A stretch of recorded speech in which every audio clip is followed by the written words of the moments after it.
Ladies and gentlemen, welcome on in to the PSP Podcast, featuring your friendly host, Percussive 173. Let's freaking go! I downed him! Oh, I got it! 508 meters!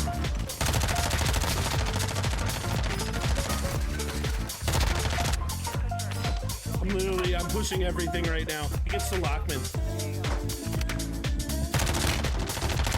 Dude, this Lockman is so good! Oh my god, I'm disgusting!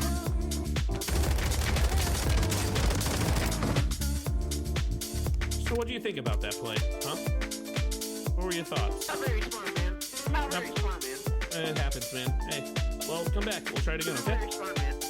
It happens.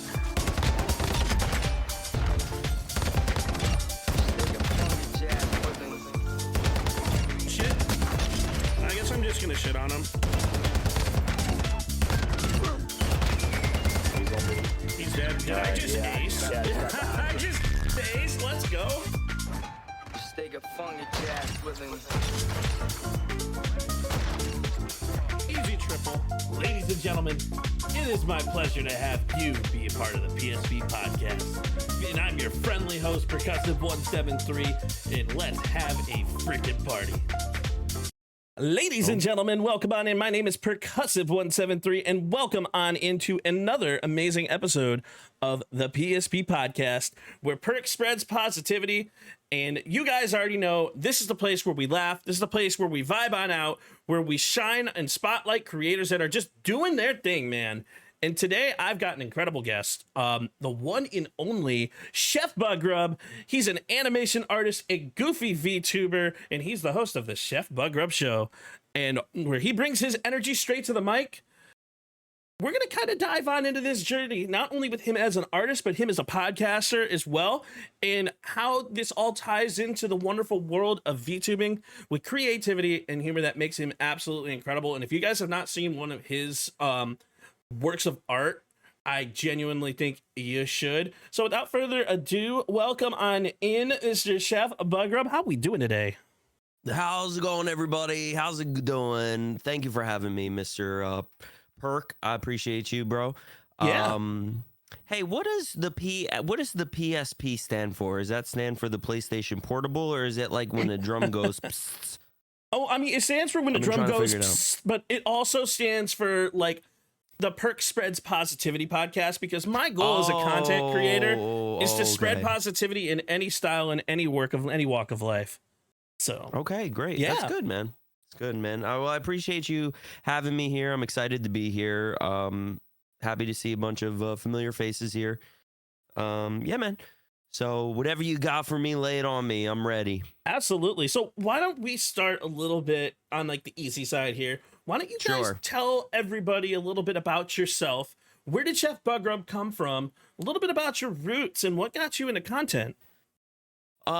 So pretty much, to make a long story short, me and my wife, we went on our honeymoon to Sedona, Arizona. And have you ever gone on, you ever hear of a Vortex tour?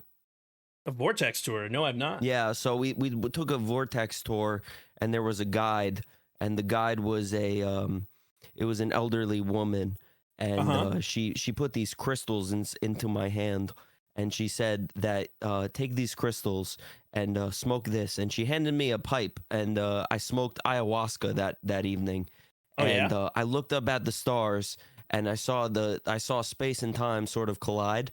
And then there was then I looked at the man in front of me who was also on the Vortex tour. Let me mention the Vortex tour cost $150.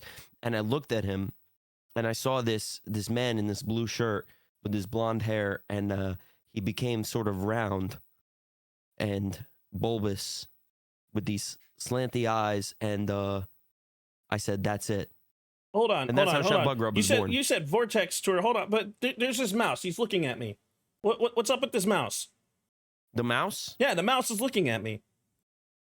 He was a side project. He was a side project. Okay. Actually, none of that is true. So ChefBugGrub started as a political cartoon series. like around 2020, 2021. I had an Instagram page called ChefBugGrub, where pretty much the character of Chef was he was sort of like the kind of guy that was like in the middle of everything, and he was like too stupid to understand everything. And eventually I got into live streaming, and I thought, I'll incorporate him into live streaming. And that's pretty much it for how his introduction came in. As for the mouse, Mousy McCheese, my co-host, he's on the desk right there. He can't be here for the interview, unfortunately. He started as a sort of on the drive home from work idea. I was thinking of a way to go viral on TikTok, and I came up with the idea of Mousy McCheese and like a little cartoon Pepe Mouse that would do cheese facts, and that's awesome. That's what happened. And he actually does have a TikTok. It's called the Stinky Mouse, and he posts cheese facts. So there's somehow the lore has kind of built into the real world, and now it's like this whole big thing, man. I'm gonna 100% have to go follow that, because it's like, I mean, me being Italian, I love cheese. I mean, you couldn't tell. I mean, with my weight here, like, bring me that dairy. I'm gonna have to learn a little bit more. I'm from New Jersey, so I'm pretty much Italian too. Oh, I nice. respect you. Nice. I get it. Us Italians, man, we got to stick together. Listen, our big shoulders. For lore purposes, Chef Bugrub is Italian. Oh, so. He is Italian. Yeah, he's Italian. He's a blonde-haired, blue-shirted Italian. WW. So this is a really cool, really interesting style of like VTubing that not a whole lot of people really like know about, and like the stuff that you're kind of like putting together from an animation perspective and from a VTubing perspective is really incredible.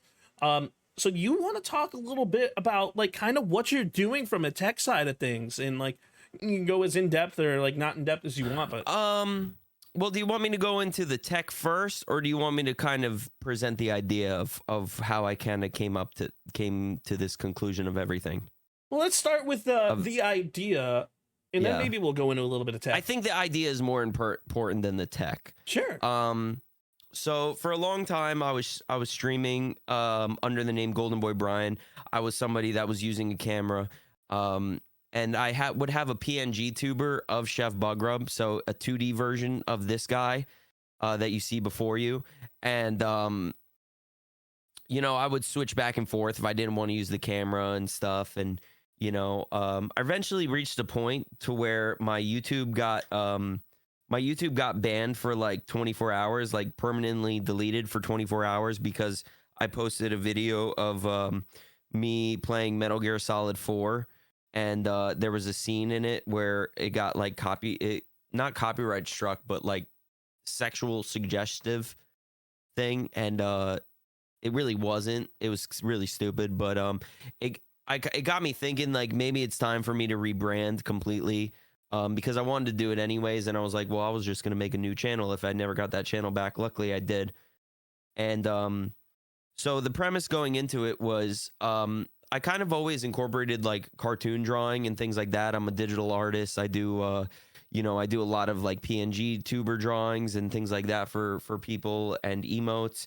But I've always had this like passion for creating characters and stories. So I thought like, I said to myself, I'm going to do something different. I'm going to create my own world. I'm going to create my own show. I'm going to create like an atmosphere that is different than everything else on the internet, because I think a lot of streamers nowadays, they they just like go live, they play games, and that's it. They may be funny, they may not be funny, but I thought like, I have this platform where I can make anything I want, so why not make something that like I've always wanted to make? And since I was a little kid, I always wanted to be a cartoonist, but I never had the technical skills to like really do that. So my show is like very jank. It's very rough animation. It's very like put together with like duct tape and a hope and a dream. But I think a lot of people like really appreciate that about it, because like I'm not trying to like be something I'm not with it. And I just wanted to create my own little cartoon world and do something different that a lot of people don't see. And I think with VTubing specifically, for me personally, I'm not a fan of like anime. Like I personally like don't like anime. I know that bothers a lot of people when I say that. I'm like an avid anime hater. If it disappeared tomorrow, I'd be totally fine with that. But I wanted to create a world where people like me could come and enjoy it. People who aren't necessarily like watching the VTubers for the big baboingas and all of that. Do you want to see my baboingas? I can show you them real quick. Yeah. Let's see your I'll show you my baboingas.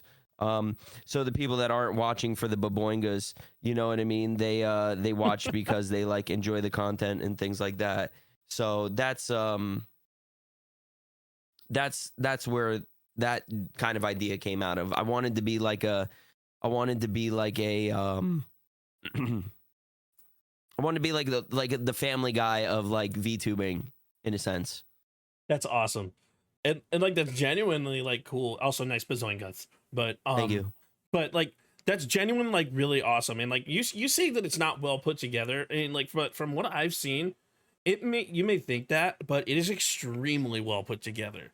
Like I appreciate that, man. Literally one of my like coworkers who's an artist, we were actually talking about you about your style of content, and we were like, dude, it's like ridiculously good because it's goofy, it's funny, it's engaging. I mean, like you say it yourself, and you have the #1 most interactive podcast, and it's pretty awesome to watch. Like if you cartoon experience, in the blanket terms, but sometimes it's a podcast, sometimes it's a talk show. It depends on the day. You know what I mean? Right. And because you're more than just a podcaster, you are genuinely like you have this whole thing that you created, and it's really freaking cool. And like it's really interesting behind the scenes, and some of the stuff that you have. Also, thank you so much for the gifted sub. I appreciate you, Ooze. Yeah, watch out for that guy. He's a troublemaker. Troublemaker. Nice. He's buttering you up. He's buttering you up right now to knock you down. He's oozing me up a little bit. Yeah, he's oozing you up to knock you down. But it's genuinely cool to see like somebody that has that mentality create something as good as what you have. And like you think it's not well put together, you say that, but it's really well put together in a different style, if that makes sense. I appreciate that. Yeah. I mean, I can only see the show from my perspective. You know what I mean? And I think like as somebody who's been like, you're a musician, I'm a musician. I don't know if you've spent a lot of time like writing music, but like I do. You know, it's kind of like the artist struggle. You know, like you see what you create and you're like, oh, it's not that good. It could be better. You know what I mean? But then, you know, a lot of people, they tell me, they're like, oh, this is like so dope. This is sick. And I genuinely like appreciate anybody that says things like that to me. But, you know, it's really easy to get into your head with this. I think with VTubing specifically, also, I don't consider myself a VTuber. I consider myself a VTuner. VTuner. That's okay. the motto that we go by. We don't conscribe to the VTube genre, because I feel like I'm somebody that's not really VTubey enough for the VTubers. Sure. You know, I think of my show more as a cartoon than a VTuber show. That's an awesome mentality to have too, because like, thank you. Yeah. So many people are like, oh, so we're gonna put you in the VTuber like channel, but VTune, like you're making a cartoon. That's pretty dope. Well, the thing that I've noticed a lot about VTubers is a lot of them, they have all the elements, right? Like they got a good model, they got lore, they got all of this, but I never see the lore take place on the stream. I never see the story kind of unfold unless it's somebody that's like big and they have like a whole agency behind them and things like that. So that's one of the things, that's one of the reasons I wanted to really go into VTubing specifically, was because I actually wanted like my streaming journey and my accomplishments to be harder for me, because it's a lot harder being a VTuber. It's easy being a guy in front of a camera and being funny and interacting with people and things like that, you know, but like you don't realize like how hard it then becomes to when you can't, you know, take 5 gifted subs and shotgun a beer, because like, how am I going to do that as a VTuber? You know what I mean? there's a lot of layers and nuance that like comes into VTubing that you don't realize right away. But if you get committed to it, it kind of forces you to be creative, especially if you want to grow with it, I think. And it's awesome to think about it kind of like that too, because like when you have like somebody who's in front of the camera, you can, people who like have the camera in front of them, we can communicate with our eyes. We can communicate even without saying things. We can communicate with our like movements and emotions. It's really difficult to do that. And from a VTuber perspective, you have to be engaging in a different way. And like as newer creators, as this podcast is geared towards creators who may not know what direction they want to go in yet. Cause like my advice for new creators is to have fun and just do what you want to do. Cause there's a million different styles of content out there and just do the one that kind of fits with you. But like to see kind of like how you can interact and create engagement in a completely different level.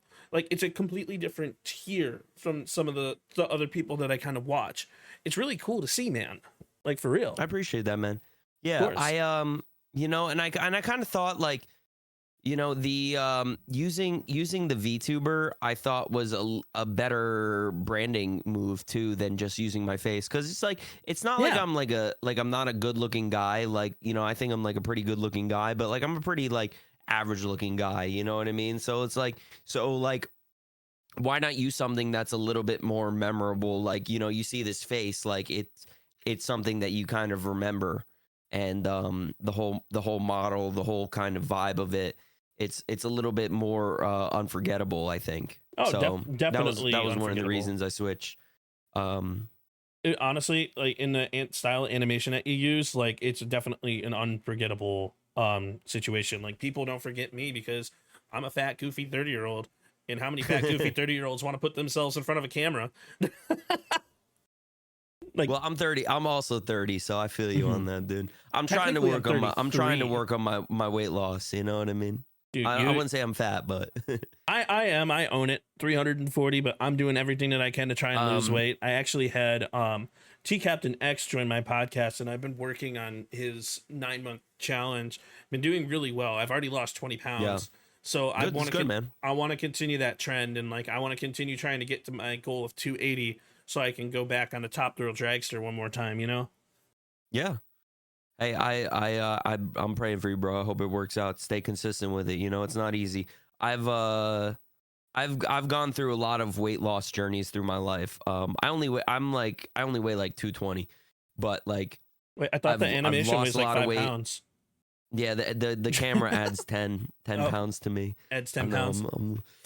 I know I'm looking a little big right now, but it's all right. You know, I've gone through a lot of weight loss transitions through my life, and the one thing I've learned is it's just being consistent and dedicated. Absolutely. It definitely is a journey, just like the world of content. And when you look at the world of content, especially like because we want to have new creators look at this and be like, yo, I want to maybe take a piece apart of what Perk is doing, or a piece apart of what Jefferson here is doing, and like kind of put everything like kind of make something of their own. What suggestions do you have for those newer creators that are looking to get into content in some way, shape, or form? The one thing I always tell everybody is be unique, be creative, and be yourself. You can't expect to grow just being subpar. I think in today's day and age, you have to be extremely genuine with who you are, and I think that means not succumbing to what what people want you to be. I think that means you have to be you. You know what I mean? Especially into like today's climate, like you can't just like toe the line. You have to like really be the person that you want to be. If you don't, then you're lying to yourself. You're lying to the people that are supporting you. Being creative, I think you have to push the limits on what you can do on your stream. You can't just go live. You can't just game. You have to create something that is you have to bring people on an adventure. You have to bring people give them education. You have to bring them humor. You have to give them something to keep them tuning in. And I think live streaming in itself is such a, specifically live streaming. Maybe it's not the case with the other platforms, but live streaming is such a unique thing because it requires people to tune in live. It's a hard thing. It's a really hard thing to get people to watch you doing your things. No matter how good your content is, it's hard to get people to watch you. I definitely agree. It's like in the world of content, it's really interesting because we have these platforms like Kick, like Twitch, like YouTube, and exposure is so difficult. Like it's so hard to be able to find those areas that are going to be able to put yourself out there. My advice to creators is to post everywhere. Post on platforms that you didn't even think would be platforms. For example, Snapchat Spotlight. I have had more followers come from Snapchat Spotlight than I have from TikTok. My TikTok gets suppressed to 100 views. Okay, cool. I'm going to post on YouTube too. That gets capped at like 2,000, 3,000 views a short. Okay, cool. So I'm going to also post to Snapchat. I'm going to also post to Instagram. I'm going to also post to Facebook. Like in the biggest thing that I see with like creators and like to be able to build that exposure is to post everywhere. Like post before you hit the live button, because that content is what's going to get people to see like little bits and pieces of you. And then it's going to also pull that together and pull them into your stream.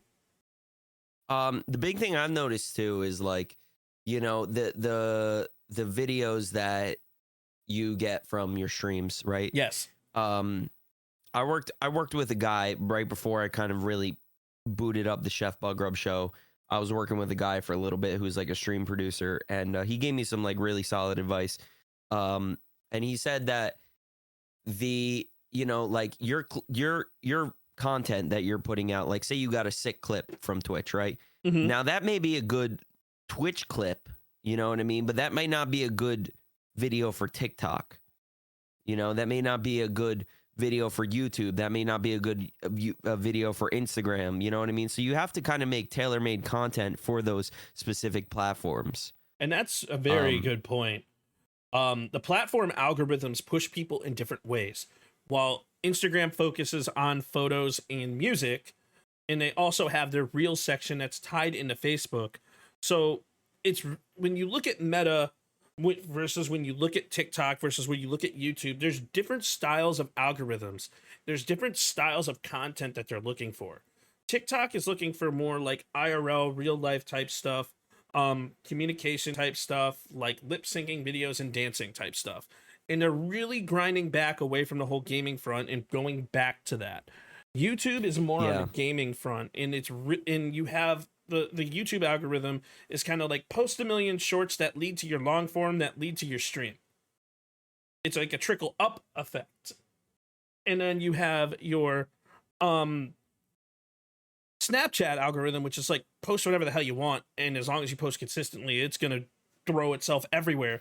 Yeah, I've never tried Snapchat. Maybe I should look into that. Dude, it's really, really an incredible platform. I'll talk about Snapchat literally all day with what they do, because I've had more followers from Snapchat than I had on any other platform. I think you take my highest platform following, which I think is TikTok, double that. That's what my Snapchat is now. You're not the first person to tell me that TikTok, Snapchat has like a good algorithm when it comes to like pushing your videos and things like that. It's taken over TikTok because TikTok really wants the IRL style of content that's going to just put a smile on people's face. Like they're really, with their recent update that was pushed on the 13th, steering away from any like political style stuff. Yeah. So they're really gearing towards like, how can you lip sync? I'll tell you this too. What I've learned on TikTok, going full VTuber, is TikTok absolutely hates VTubers, man. They despise them. And I think it's because their Chinese software can't detect my face. That they just sense. don't want to push me on their For You page or the algorithm or this and that. I don't know what it is. Because I've had some streams like pop off like entirely, and then other streams they don't. So I don't know what it is about TikTok that people talk about. And same with YouTube Shorts live. I don't know what they want. I don't know what they want in a YouTube Shorts live. I haven't really focused on the new YouTube stuff yet, and it's really cool to think about. But like understanding the different styles of algorithm is so important as a creator, because like the way I talk about things is like post first, then go live after you have consistent content. Yeah. And once you do that and you have people consistently coming back to your videos, like the biggest mistake that I see creators make is they're like, oh my God, my view got 150,000. Why did this one not? So don't think like that. You want to look at the analytics on like YouTube statistics of like, when did they leave your video? Did they leave after the first second? Was your hook not good enough? Did they leave after 15 seconds? Like, did you lose them in transition? Like, that's the metrics that creators should be paying attention to, in my opinion. Yeah. But I think, and like specifically with like VTubing, I think it's, I think all of that is like kind of like the difficulty level is like bumped up to like expert, you know what I mean? Because you kind of need to like, it's like I my one buddy, I talk to him a lot. He's, you know, he uses a camera and stuff, and he's like a newer creator. Slim Chungus Gaming, shouts out to him. He's a good dude. He you know, he films like his videos at work and this and that, and like all I can do at work is like kind of look through my stream and find something to like edit down, maybe on CapCut.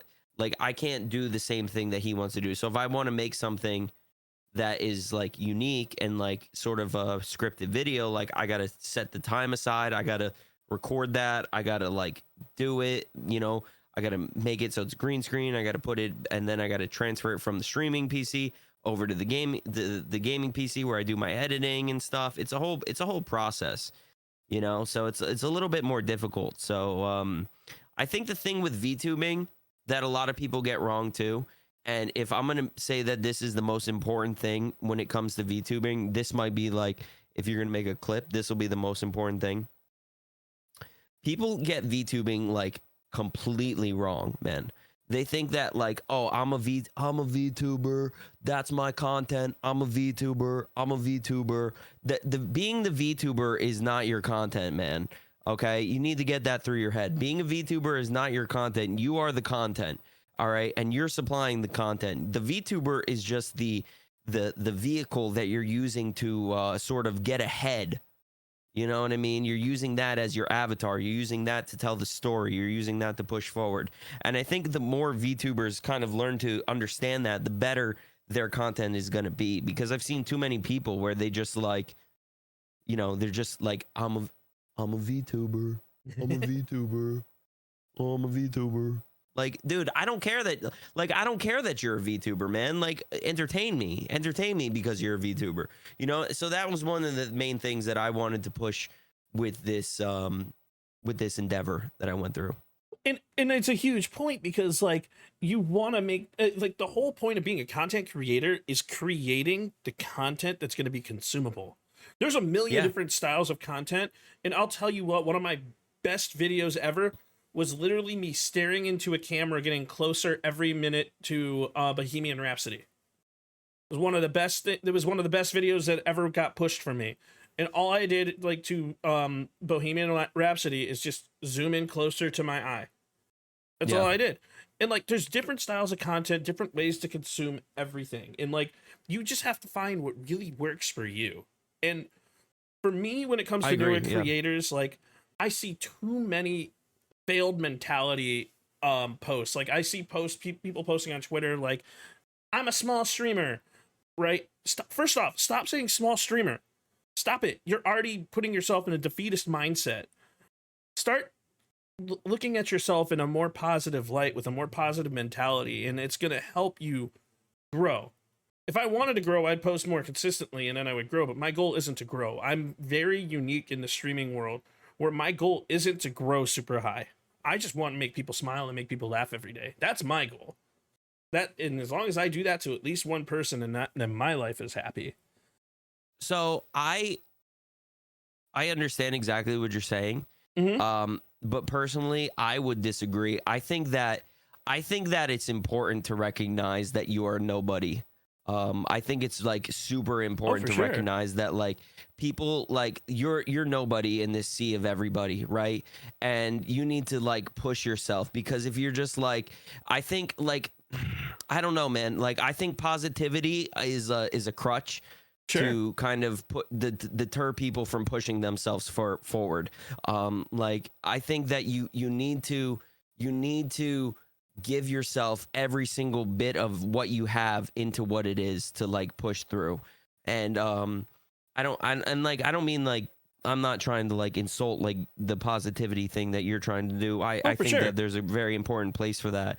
But I think for me personally, I think that if you're not like fighting this like it's a war and you're like, I'm a small streamer and I'm trying to conquer the hill and take over the emperor, then like you're never going to get to where you want to be. And I think it's very important too, before like that's taken out of context, to like say like you need to determine what that is that you want to do, right? So like my goal is never to be like a famous person or anything like that. My goal is to just support my family, have fun, have a creative endeavor. You know what I mean? Ultimately, I'd like to do this full time to where I can support my family full time doing this. But if it never happens, it never happens. But I'm not going to go down saying like, you know, without fighting for it. You know what I mean? And that's W advice, honestly. Like you're right. But I think ultimately what you and I are saying in two different sides of the spectrum here is exactly the same thing.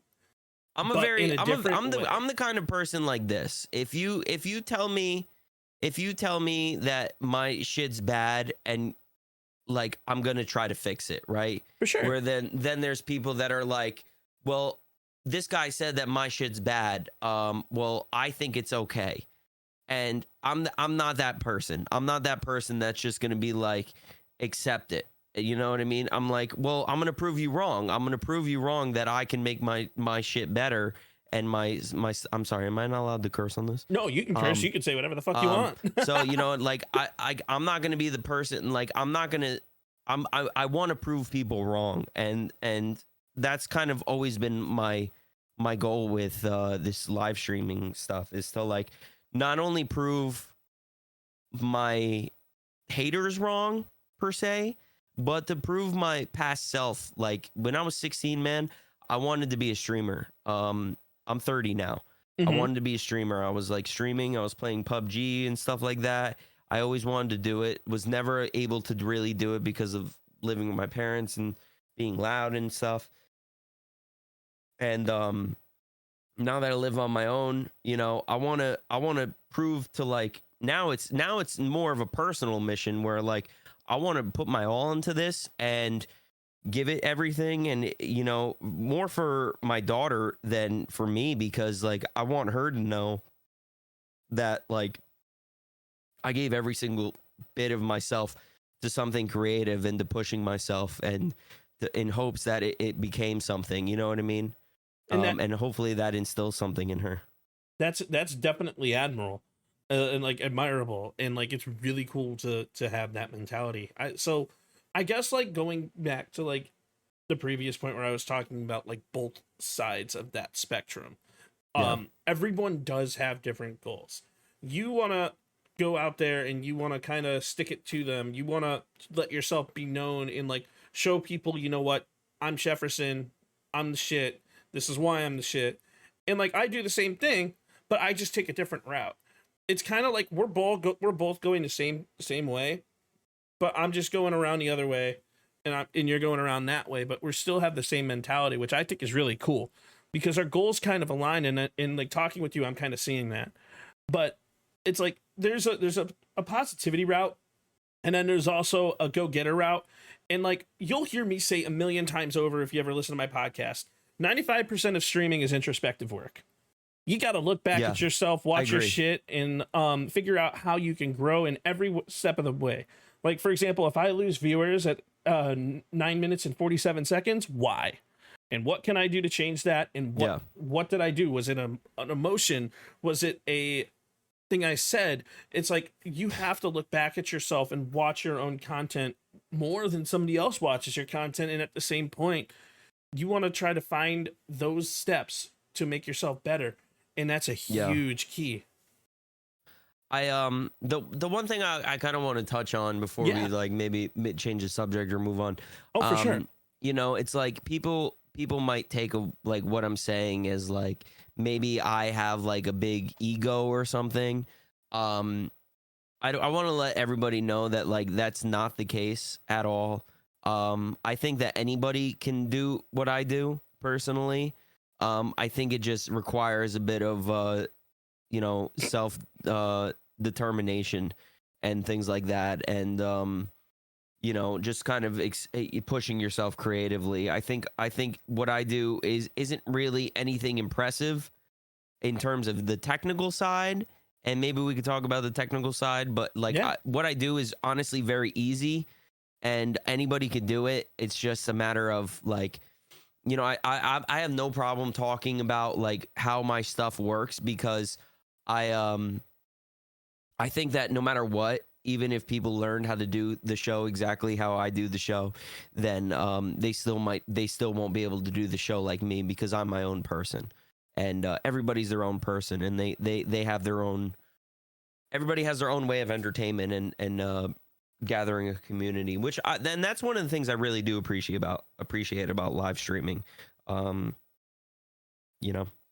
I couldn't agree more with you, man. Like everybody's got a different way of bringing communities in engaging with their community. For example, me, it's Call of Duty. But then again, it's also me in like this podcast, but it's a different style of engagement. And like, yeah, I was gonna say Ty Daddy Dangles. That made me laugh in the middle of what you were saying. It's like, God damn it. That's one of my mods. That's awesome. He's one of my. He's actually that's actually my best friend right there. Oh hell yeah. Real life best friend. Yeah. But yeah, so it's like, oh, go ahead. He's I just want to say he's one person that is constantly in my corner, and I really appreciate that. He's always texting me and talking to me about the show, and not really any of my friends actually do that, and he's one person that really supports the show and does all of that, so I really appreciate it.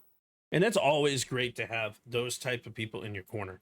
And like another huge aspect that comes from streaming over time, like the more you grow, the more you branch yourself out, and the more you network, you're gonna find more of those people to get in your corner. And that's you have to like find those people, hold on to those people, and like love those people. That's my opinion, but like it's so important to have that type of stuff. So we want to kind of change the gear over to tech, right? So me being a tech nerd, I run a 3 PC setup, right? If I could go into like the total organizational overhaul of that, but it's not really important. So in order to run a dual PC setup, or just like even a single PC setup, you gotta be able to do your own research as to what software is going to work for what you're doing. So for example, the software that I'm going to use is not going to be the same software that he's over there, that Chef's going to use. Like I use Meld Studio. I also use OBS, but I also use them both at the same time. But today I'm using OBS because that's just how I have my podcast set up. And like the different styles of software that you use based on what you're trying to accomplish is what you need to research. And one thing that I love talking about in the streaming world is nothing in the streaming world is ever written out.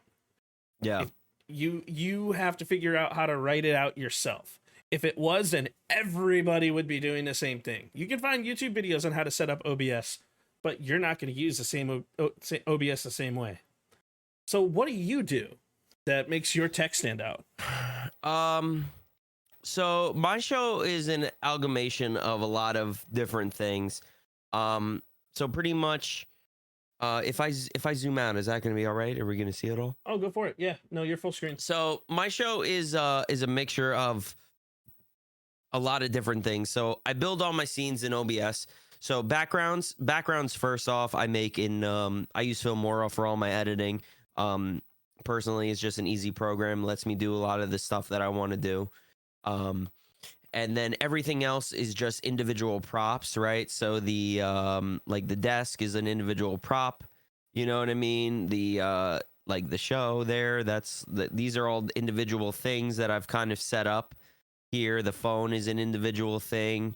The couch is an individual thing. So I've built my whole scene into OBS first of all, and then let me see if this is working here. So same deal. So we'll start with the easy stuff first. So we'll go to Mousy McCheese. Hey, how's it going, everybody? It's me, Mousy McCheese. So the way that I work is I use I work in a program called VTuber Mini, and I'm just a PNG tuber that has a mouth open and a mouth closed, and that's pretty much it.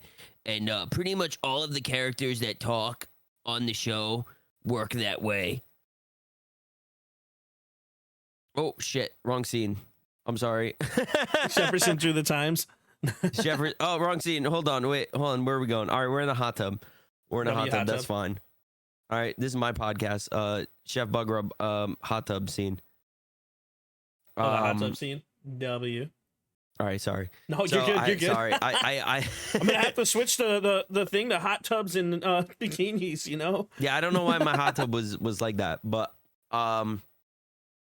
so I use VTuber Mini for pretty much a lot of the stuff. The podcast here. Hold on. Let me see. Let me make sure this works. Yep, there's Jefferson through the times. Okay, so I know his head's really big, right? So it's all a background kind of thing. Everything behind me is a background. So Ivan specifically is a program that works off of Twitch chat. A lot of people are like, how does Ivan work? Ivan works off Twitch chat. He is a program called VTS Pog. He's a VTuber pet program. So pretty much he works on as a command on Twitch chat. I'm trying to get the developer to get him to work on Kick. He's kind of kicking his feet on that one. And then the VTuber, then the people I'm interviewing. So we have Mousy here. He's huge, but we'll pull up like Annie Oakley here. Right. So Annie Oakley is a VTuber Mini person. So this is how I kind of go back and forth. You'll never see ChefBugGrub and the the flat cartoon character talking on the same scene. The reason for that is because it's I can't separate the audio personally. But I'm sure there's a way I could do that. You know what I mean? So that's kind of how that works with those characters. A lot of people who go into these types of things, a lot of people also, we're going to talk to Mousy here for a second, but you want to talk to Mousy? Well, no, we can talk to you too. But, hey, how's it going? It's good to see you, Progressive. I'm so happy I'm so happy that you invited me in for a podcast. Is this your first podcast, Mousy? Behind the host. No, it's not my first. I've been on Joe Rogan a couple of times and Tim Dillon a couple of other times. We talked about the sacrificing of people and things like that. But it's been pretty good. I'm happy to be here to talk about tech. Nice change of pace. Yeah, it's really cool to talk about tech, and like you're talking to an audio nerd in regards to separating different styles of audio. So when I run my tech, I have one of the most advanced audio conglomerations that you'll ever see, all going through this wavelength microphone here. And when I do Call of Duty, Whoa. I actually separate my microphone. I use a little headset so I can talk in game, but that's because I run a dual PC setup and I don't feel like feeding my stuff through an XLR cable to go through two things here. So I actually transmit my audio over via NDI from my PC, my streaming PC, over to my gaming PC. I keep my main microphone, the one that has all the VST plugins, to my gaming PC. And when I say VST plugins, for example, let me take off this filter for a second. And now you guys can all hear my fan. You can hear how terrible I sound. Whoa, yeah, I hear it.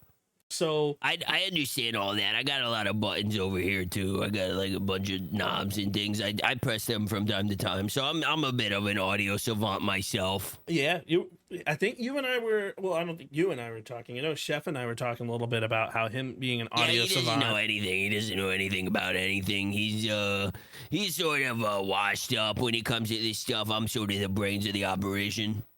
You know, and like with me, like especially like with spooky season coming up, sometimes I turn into a demon because I just can, and people love that. And like, oh yeah, I can do that too. Yeah. Oh yeah, I'm spooky. Pulling out the different SFX and the different knobs is just a really interesting thing to mess around with. In like, Oh yeah. whether it be putting a limiter inside of OBS, using gain control inside of like your OBS mic filter, and or using Elgato Wavelink, which I absolutely love Elgato Wavelink in the stuff that they have. You're boring me. I'm gonna let Chef continue the interview. Bye. All right, I feel you there. But even like I'm sorry about that, man. He's kind of a piece of shit. he's a goofy dude, but like having the ability to take control over different aspects of audio and separation of audio is very difficult. A program that I use to separate audio is Wavecast. And it's an Elgato product because I have an Elgato setup, and I can use it to separate myself to come in through a left-hand side or a right-hand side if I so choose. I can also use it to distribute from computer 1 to computer 2 to computer 3, so I can engage my peripherals from computer 3 onto my streaming PC as well. And I'm learning all of this stuff because I love the production aspect of content creation from a background perspective. And production is such an underrated topic in content because you have to have a solid production or else people are they're gonna run. And like, I think it's funny that you're like talking about production, but like honestly, I think in terms of like production and like in the box kind of things that I have going on, I think my production has actually gone downhill since I've become a VTuber and all of that, in terms of like, I don't have like cool transitions and stuff. I used to have cool transitions. I went to straight cutaways because now I'm like switching scenes back and forth and things like that. Oh, you mean like different stinger transitions? The production, it more, I had like stingers, but Okay. the production more is now based on myself, rather than the things that I can sort of put together. You know what I mean? And for those of you guys, we talk about the term stinger. For those of you guys that don't know what a stinger is like, for example, when I switch scenes, I'm going to throw this stinger on. And I go to like the alone scene, it's going to be a scene change thing that will fill up the entirety of the screen as you're transitioning through specific scenes. I choose for the podcast to just use a straight fade because it's a more organic style and it doesn't have video in the background. It's going to go over the stream as well. Yeah. But that's what a stinger is. So just to cover the rest of the VTubing stuff of what I use. So I use a program called Warudo, which controls Chef, the 3D version. So Warudo allows me to like have a lot of different pre-made animations and things like that I use. And I use a camera to kind of capture my head too. He's a little janky sometimes when it comes to certain animations because he's not made like a regular VTuber. Because of his proportions, he's a little different. And I want to give a big shout out to Big Hugs, man. Big Hugs has been the kind of, he's a good friend of mine, first of all. Second of all, he's been kind of the guy that has made this show into what it is. He's the one who created ChefBugGrub into 3D. So this is a fully 3D model, meaning I could like spin around and stuff. Can I show you that? Yeah, I can show you that. You can. So like I can spin around and things like that. He's created things for the stream, like my glasses that I put on, and I have like some other stuff for the upcoming pitch kick that I'm doing.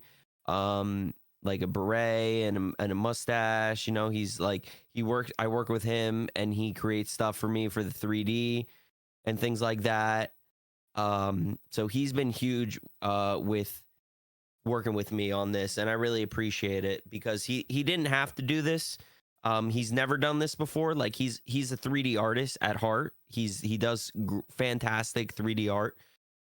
This is very like, in my opinion, like lowbrow for him to do, but it was a different thing for him to do, to learn how to like make a VTuber, how to give him physics and all of that. So it's been a mutual like thing, like where it's benefited both of us because he's created ChefBugGrub in the 3D, and we've been like slowly tweaking him over the months and adding things and taking things out, like all the expressions and things. So these are all everything with Chef is controlled via a Stream Deck. So I have a XL Stream Deck that I have buttons pre-programmed through with Warudo that I can do all of this stuff on, especially all the face stuff. And then I also have a foot switch that is just like quick reactions. You know what I mean? Like for like 3 different faces that I just use if I'm talking. You know what I mean? I'm playing a game and I want to just be like, oh, I want to be like, I get scared in the game and I'm like, oh, you know what I mean? That's awesome. My foot pedal's used for muting and unmuting, whether it be in game or in Discord.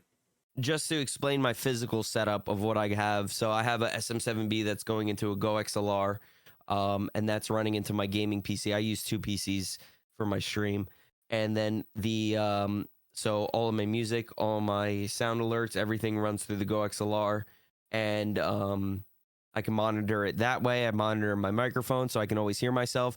I know me and you were kind of talking about this beforehand, but I think monitoring your microphone is a very important thing because you need to, I think listening to yourself and understanding how you sound is very important. And when it comes time for like things like voice acting and like playing a character, like you got to really be able to get in there and understand what you're saying, you know what I mean? Like how you're sounding and things like that. So hearing yourself, I think, is important. So then the out of my Go XLR goes into a separate interface that captures everything out of that Go XLR into OBS onto the stream. And then I have a XLR splitter that is splitting my XLR microphone to a separate audio interface that is just running my VTuber lip syncing. So that's how my voice is captured in the VTuber program. I have a separate audio interface for that. So you're doing a lot from an input perspective. And then I have a camera that also tracks me. I don't know if I mentioned that.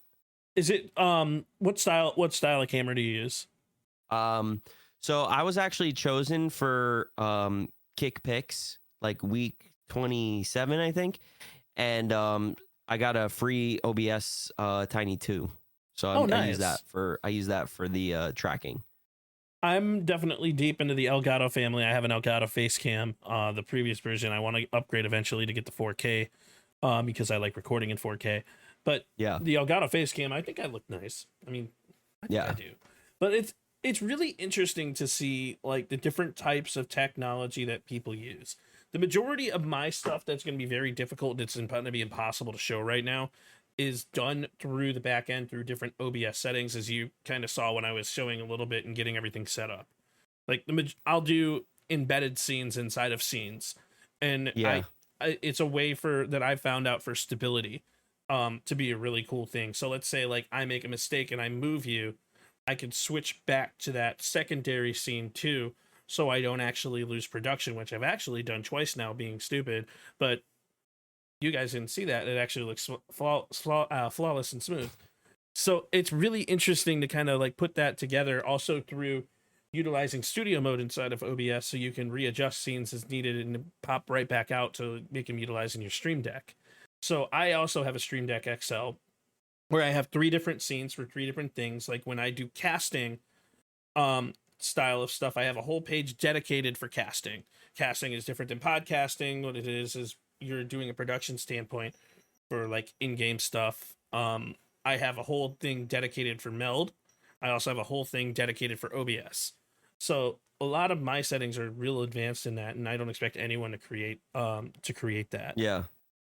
Yeah, and then I have like things too that, so I will so I'm an amateur cartoon artist, I would say.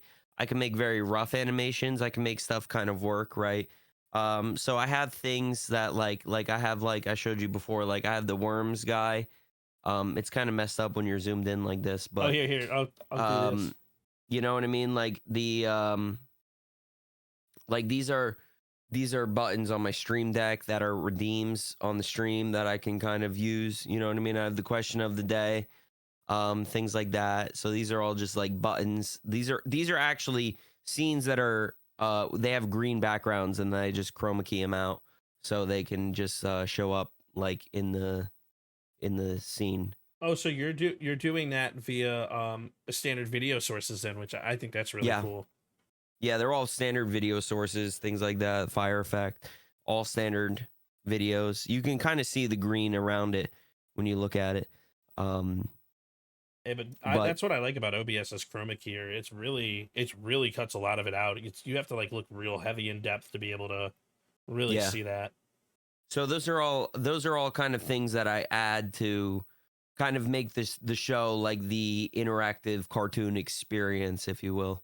You know what I mean? It's all of like how you can interact with the show, and I'm constantly trying to like add things. Like I have like a fourth wall break. You know what I mean? It was a Minecraft breaking. So if we got to break the fourth wall for some reason and talk about something, and what else do I have? The smoke bomb is a huge one. So everyone likes the flashbang. You know? Oh, that's awesome. So I have that, and then it like kind of statics out all that. Actual smoke. I use this a lot for like transitions, because sometimes when, say, I'm in a scene, right? So let me show you for like specifics, right? Mm-hmm. So when I'm starting the thing, right? Like say I'm doing this show. This was my last pitch kick. This was Jefferson Through the Times, an interactive cartoon podcast where we interviewed people throughout time and history. So like if we were to go into the Sty Guy scene, right? So this is the Sty Guy scene, and I wanted to come back and I wanted to say I wanted to get the VTuber up, right? If I hit him up, there's a chance that they might not. You see how he just changed like that? Yeah. So there's a chance that it might not show up properly, right? So what I would do is I would like hit the smoke, and then that would kind of work as like a little buffer for me to like make sure the transition is good. And that's awesome. It's like an internalized stinger transition. Yeah, so, and it's pretty much really cool. It's more of for me to make things a little bit more seamless. Right. And that's honestly really cool. So we've talked a lot about the tech. We've talked a lot about streaming and content and like the passion that we have surrounding it. So what do you think as a new streamer, what should be their number one focus before, or like either before hitting the go live button or after hitting it a couple times? What should they focus on? I think when it comes to being a new streamer, I think one of the most important things is like developing a brand, developing an image, developing all of that stuff. I think it's hard to like pinpoint that like after the first couple of times. Like for me, it took like a year and a half to like figure out how I wanted to do. Like I've done a rebrand, you know what I mean? I used to be like a regular guy and things, and I wanted to take the show in a different direction. So you might not figure out everything in like one go.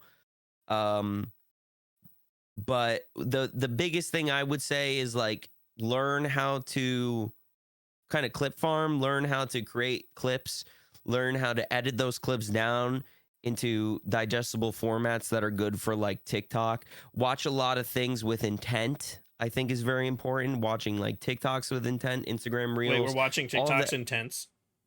No, like with intent, meaning like you're watching them to like learn like why is this video popular? Why do people like this? Sorry, I had to throw the dad joke in there. Yeah, of course. I think the biggest thing too, that a big thing that people talk about is they go, oh, make clips, funnel the people from your clips to your lives. I don't necessarily think that works all the time. From what I've understood when it comes to people enjoying content and working on like joining your content, because like it's one thing to engage on a short video. It's another thing to like engage with you live, talking to you as a person. I think a big thing is like figuring out the funnel that works for you. Because it's not always a funnel of like, oh, make YouTube videos and then people will come watch you live on Kick or Twitch. It could be Discord. You know what I mean? You could have a pop-in Discord server, and then that's the funnel. Like, so maybe it's not just getting people to come to from your TikTok to your Kick or your Twitch or your YouTube. It's getting people to go to your Discord and joining your Discord, and then there's that notification that goes live when they go live. And then the biggest thing, that's just kind of like practical advice when it comes to like clip farming and like understanding. But the biggest thing I would say is talking all of the time, talking like every second of the stream. And I've heard it from so many people, man. So many people are like, oh man, it's so hard to, I'll tell you an example. So I was wearing my Kick shirt and I was at Target the other day, and I went to they had a Starbucks at the Target, and the barista was like, oh, Kick, do you watch Kick? And I was like, yeah, I stream there. And he's like, yeah, I'm more of a Twitch guy. And we were just kind of talking. He's like, yeah, I'm like, yeah, I'm partnered on Kick. And he's like, yeah, my biggest problem, man, is like, it's like, it's so hard to like, stay engaged when there's like nobody watching. And I'm like, well, I'm like, that right there is the biggest trap that you're going to fall into as a new creator, because nobody's going to watch you as a new creator. You have to make your show engaging from the very jump. You have to be talking all the time. You have to be engaging all the time. You have to be making up conversation all the time. You have to be kind of talking, riffing, role playing. You have to put on a lot of hats, especially at the beginning. I think as you grow, you can get a little bit more lenient, but again, you'll risk the stagnation of it. I think you need to always constantly be pushing an entertaining show and have a concise show. Have show notes. Show notes is like super important, man. You shouldn't be going live at all without having any sort of plan of what you're going to be talking about, what you're going to be doing. That's like super important. I think, again, as time goes on, you may be able to kind of get away with doing less of that. As I've like figured out the format of the show. I kind of know like where I'm going to go after what, but I still kind of have things like I'm always writing things in my notepad of just like ideas that pop into my head. You know what I mean? Like I had the idea of like Dwayne "The Rock" Johnson and John Cena going out to brunch. I wrote that in my notepad. Why did I write that in my notepad? I don't know. But it was really funny. It was funny to me, the concept, just thinking of John Cena and Dwayne "The Rock" Johnson going and getting brunch. You know what I mean? And like sitting there, this like hoity-toity brunch spot, and like the waitress comes up and be like, "Do you guys need anything else?" You know what I mean? And they're just sitting there eating turkey bacon because they don't eat regular bacon because they're like these super fit people. I just thought, I don't know. I thought it was funny, man. I thought it was funny. It's awesome. And what you just did there is a very underrated thing that you just did there. And I kind of want to explain this to some of the people who haven't seen that.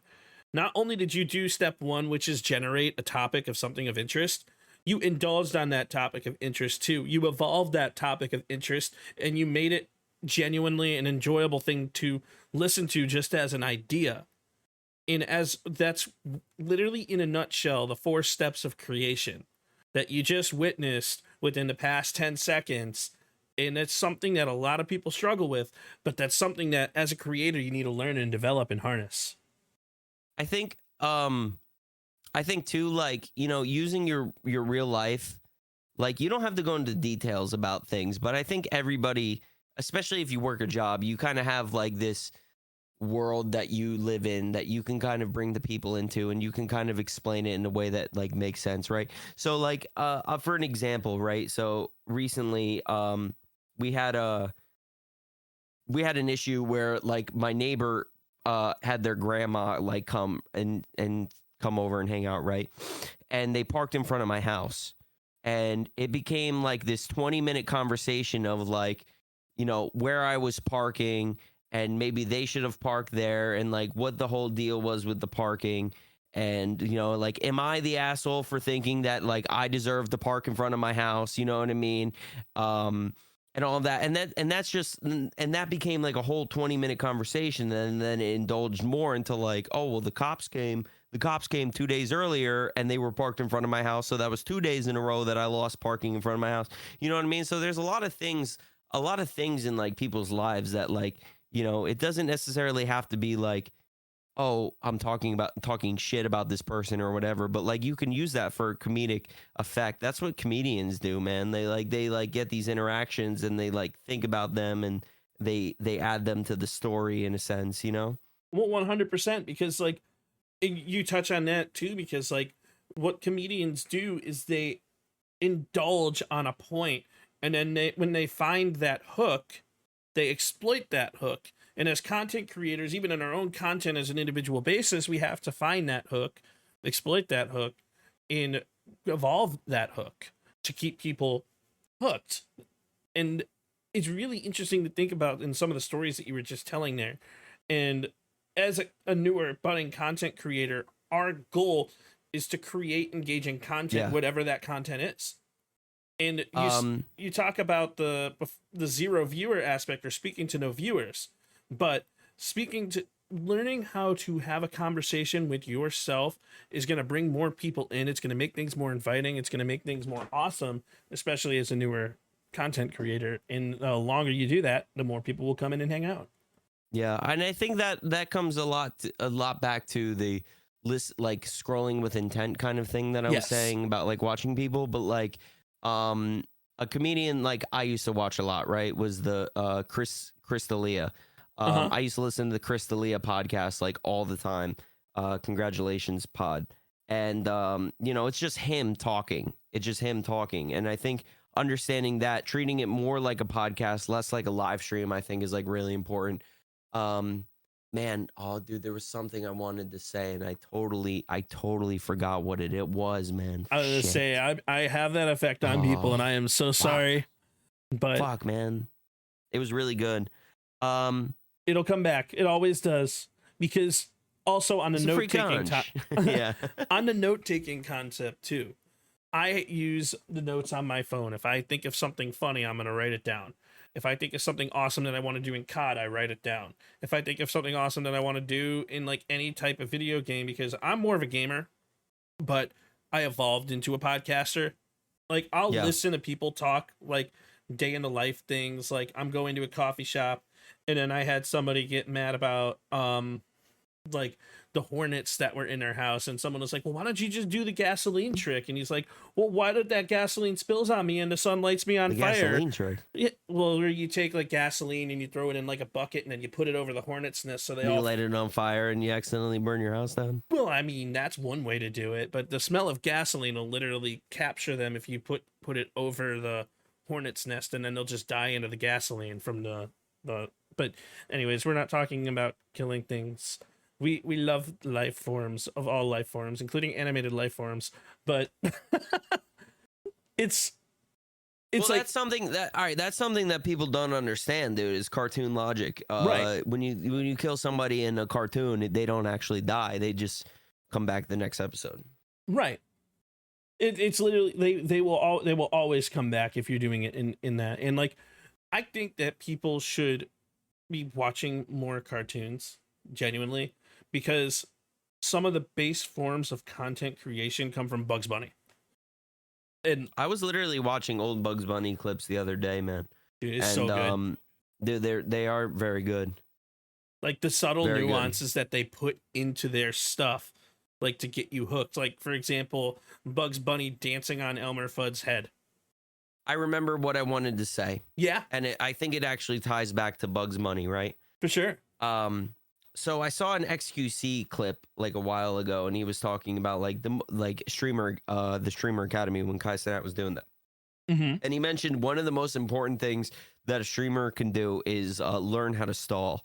And I thought about that, and I was like, what does that mean? Like, learn how to stall. And I've understood exactly what it means. It was how long can you push something in particular? How long can you hold something out? How long can you like bring hype to something before you actually go and do that? And I think like TikTok lives, like you've seen the TikTok lives of maybe you've seen them of like a guy, some Asian guy, and he's got a balloon over his head, and like certain amount of gifts like add water to the balloon or something like that. Yeah. And eventually it pops and things like that. That's kind of like the idea of stalling, right? You need to learn how to communicate your stalling through that. And I think like even going back to Bugs Bunny, what you were talking about, a lot of that stuff is the idea of stalling, where you're like, you've got the setup, right? Roadrunner is going to, he's trying to eat Bugs Bunny, right? So he builds a giant magnet, and the giant magnet, like, Bugs Bunny lifts up the mailbox and he sends it through, and Roadrunner like misses the magnet, right? But then he gets hit by the mailbox. And then it's like, okay, you hit the first joke on that, right? So how can we keep that going? So then eventually, Bugs Bunny starts sending other stuff, but then Bugs Bunny notices, oh shit, there's a bunch of stuff coming from the right side of me, and then it's like pulling everything in to the magnet, you know what I mean? To the point where eventually, like, he's pulling, like, the giant magnet is pulling everything into the Roadrunner. And then it gets to the point to where eventually the punchline is the giant plane comes in, and it goes and it kabooms and it explodes on the Roadrunner. You know what I mean? So that's kind of like a good example of like how to push your stream narrative to make it longer. Absolutely. And that goes into a bunch of different forms of content. It's how can you overkill a point to still draw that point in, to make it fun, to make it enjoyable for the guest every time. Like one of my, I forget which streamer it was. I want to say it was Crusader, right? But there was a punchline that happened in a video game. Actually, hold on. No, it wasn't Cruz. Who was it? Because what they did, it was somebody I had previously on my podcast. It was Erect Dictator. So what she did is, she had a little pop-up that was redeemable by chat where it's like dodge, right? So she was trying to dodge something in like New World and chat, and she got hit, and then somebody redeemed dodge. And so then you see Piccolo coming up and he's like, dodge! And then as things continued, as the time continued, chat kept redeeming it more and more every time she got hit. And then it evolved even beyond just like the New World aspect. Like she gets killed by something in Minecraft and then someone redeems dodge, and like it's something that just like continues, and like even beyond just like that stream, and it turns into an inside joke, and then that inside joke continues, and it's a different style of stalling of what you're trying to say. And it's such an important aspect because, dude, that stuff is so amazing, and then you feel like you're part of something, and then you want to re-engage, and it's like your worms guy. You see that with like other streamers too, like big streamers, like I don't know if you know like Northern Lion, but he's got like a very tight-knit community that, you know, they say things like caught +2, you know, things like that, like inside jokes that like kind of become like part of the stream and 6-7 bits in themselves. Skibbity toilet. You know? Yeah. I don't think those are parts of his streams. No, I know they're not part of his streams, but I mean, like, just kind of stuff that adds like the inside joke thing in general. But dude, you bring an amazing point. Like, you got to learn how to stall as a creator. You got to learn how to elongate it. One of the things too, because I feel like we've kind of devolved away from the question you asked, which was like, what would I say to like new creators? The last thing I want to say is don't rely on video games to be your content. Ultimately it needs to be you. That's the content. Video games are, again, like just like VTubing, it's the vessel, it's the vehicle that you're using to get to the content. But I would say focus more on like creating a show, a production, things that are unique, different than creating a a stream based around you playing World of Warcraft. And I know that's easy for me to say because I like streaming World of Warcraft, but I think, I at least have some people that will tune in to watch me play that. Whereas like if you're nobody and nobody knows you, then nobody's going to watch you play that. You know what I mean? I definitely agree. And like going into kind of like wrapping things up is like, most of all in content, no matter what you do, no matter what route you take, no matter what you find funny, remember to just be yourself. Be yourself and have fun. And everything else will fall into place when it's time. Don't rush into things. Don't let yourself rush into making certain content. If you don't feel like posting, don't post. You will figure it out. It will come when it's time. Just have fun, be you, and all of the things will fall into place when the time is right. I would the thing I would say is, if you're very like determined on doing this and you want to be the kind of person that is like you're posting every day and stuff like that, figure out a system that works for you. Yes. How you can easily make the content and post it and things like that. I think like, you know, like personally for me, like I have the opportunity where sometimes at work I can like sit down and like make stuff, and that's cool. And then I can use that and I can post that. And, you know, but like sometimes I have to sit there on the computer like late at night before I go to bed and like pump out a video and get that done for shorts and things like that. I'm not much of a long form editor, but I can pump out shorts pretty quickly because I've developed like a system and a style that's really easy for me to work in. So develop your style, develop what you're able to do. Get a good video editing program that works for you, that you're able to work with. And yeah, just figure out a system. I think time management is like the killer. You know what I mean? Like everybody works, everybody has a job, all of that. Figure out a way to use your time to your advantage. Going back to my buddy Slim Chungus Gaming, he's been like making a lot of guides lately. He was doing Schedule 1 guides, and now he's doing like Borderlands guides because he's playing Borderlands. Mm-hmm. And he makes those on his lunch break. He pulls out his phone, he does the TikTok green screen, and he's doing like good numbers on that stuff. You know what I mean? So I think just like figuring out the way to do it is very important. Yes. And it's all your own journey. It's all part of your journey. You'll figure it out. Get yourself a schedule, put things into place, and everything will work out when the time is right. But ladies and gentlemen, thank you all so much for tuning into this episode today of the PSP Podcast. And a huge shout out today to ChefBugGrub for coming on through, sharing his streaming journey, dropping some laughs, talking about technology, talking about like all the amazing things in regards to just being a content creator. And yes, daddy. And like, remember that the PSP Podcast. Don't encourage him, dude. The PSP Podcast, our goal here is to inspire aspiring creators.